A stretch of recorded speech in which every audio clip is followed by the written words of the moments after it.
తెల్లవారితే చక్రవర్తి అయి రాజ్యమునేలే రామయ్య తండ్రి మాటకై పదవిని బదలి అడవులకేగెనయా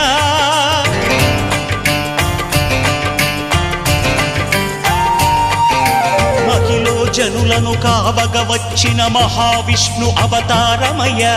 ఆలిని రక్కసుడపహరించితే ఆక్రోశించెనయా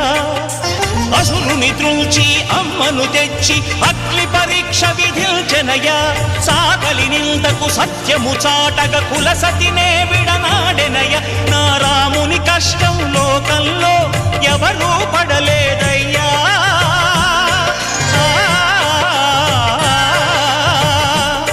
నా రాముని కష్టం లోకంలో ఎవరూ పడలేదయ్యా సత్యం ధర్మం త్యాగంలో అతనికి సరిలేరయ్యా కరుణా హృదయుడు